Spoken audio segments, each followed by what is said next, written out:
Allahu Allahu Allahu Allah Allahu Allahu Allahu Allah Allahu Allahu Allahu Allahu Allahu Allahu Assalamualaikum warahmatullahi wabarakatuh. Madain Saleh.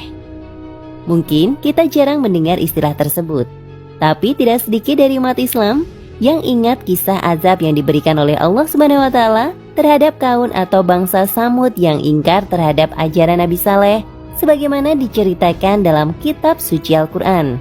Kota yang hancur berkeping-keping lantaran penduduknya menolak ajaran Nabi Saleh itulah yang saat ini dikenal dengan istilah Madain Saleh.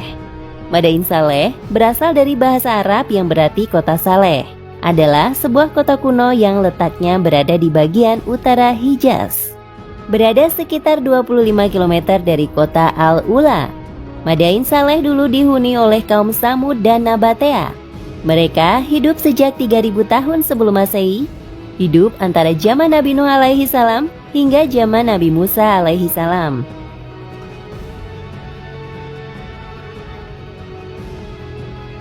Madain Saleh merupakan gugusan bebatuan pasir dengan bentuk mengesankan.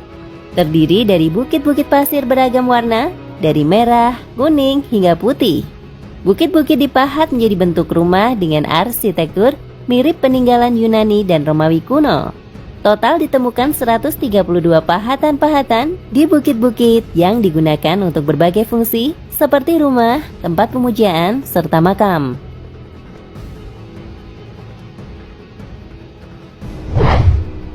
Tahun 2008, UNESCO memutuskan Madain Saleh sebagai situs warisan dunia. Situs ini terdiri dari 4 bangunan inti.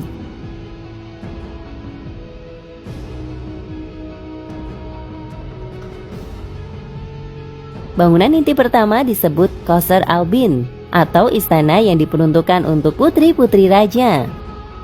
Qasr Albin merupakan situs terbesar di antara situs-situs yang lainnya yang tingginya mencapai 16 meter.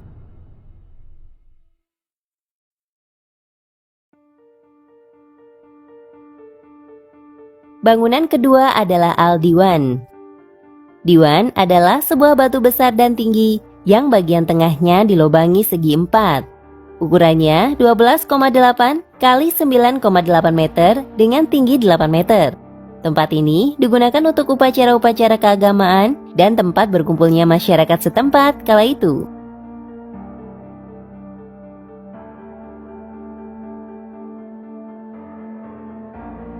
Bangunan ketiga disebut Al-Farid. Situs ini berupa bukit tinggi yang tidak terlalu besar, dipahat menyerupai bangunan rumah. Situs ini merupakan yang paling fotogenik karena letaknya menyendiri dan bentuknya paling bagus di antara yang lain.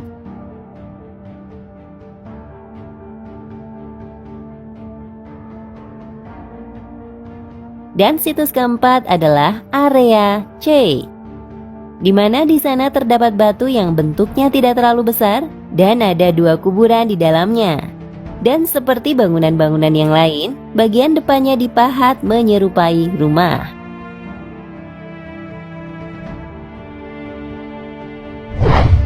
Dari bentuknya, Madain Saleh tak jauh beda dengan Petra di Jordania. Baik Madain Saleh dan Petra ternyata masih memiliki hubungan. Karena selain letak keduanya tidak terlalu jauh, baik Petra ataupun Madain Saleh adalah hasil karya dari suku Nabatea dan Samud. Kaum Samud hidup lebih dahulu. Setelah mereka musnah, tempat tinggal mereka ditempati oleh suku Nabatea yang kemudian menciptakan Petra. Al-Quran banyak sekali mengulas tentang hancurnya kaum Samud lantaran tidak mau mengikuti ajaran Nabi Saleh untuk beriman kepada Allah Subhanahu wa taala. Kaum Samud diazab dengan petir.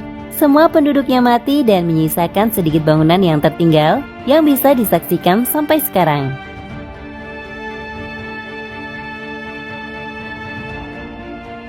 Allah berfirman, dan satu suara yang keras yang mengguntur menimpa orang-orang yang zalim itu. Lalu mati berkelimpangan di tempat tinggal mereka, seolah-olah mereka belum pernah berdiam di tempat itu. Ingatlah, sesungguhnya kaum Samud mengingkari Tuhan mereka. Ingatlah, kebinasaanlah bagi kaum Samud. Quran Surat Hud ayat 67 hingga 68.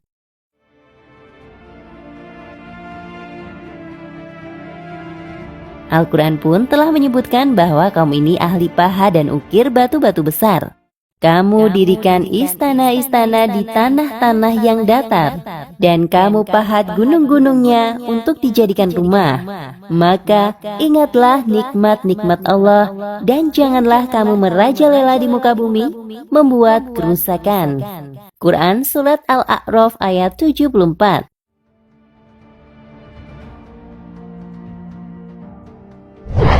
Entah kenapa, tak banyak pengunjung yang datang ke tempat ini. Selain lokasinya sangat jauh, 440 km dari Madinah, mungkin masyarakat khususnya yang beragama Islam jarang ke tempat ini lantaran dalam sebuah hadis Nabi Muhammad SAW secara spesifik melarang umatnya untuk mampir ke tempat ini. Ibnu Umar menceritakan ketika Nabi Muhammad SAW melewati daerah Hajar, beliau bersabda, "Janganlah kalian memasuki tempat tinggal orang-orang yang zalim, kecuali sambil menangis, karena apa yang menimpa mereka bisa menimpa kalian." Lalu Nabi Muhammad menutup kepalanya dengan kain selendang dan mempercepat perjalanannya hingga berhasil melewati daerah itu. Hadis riwayat Ahmad dan Bukhari.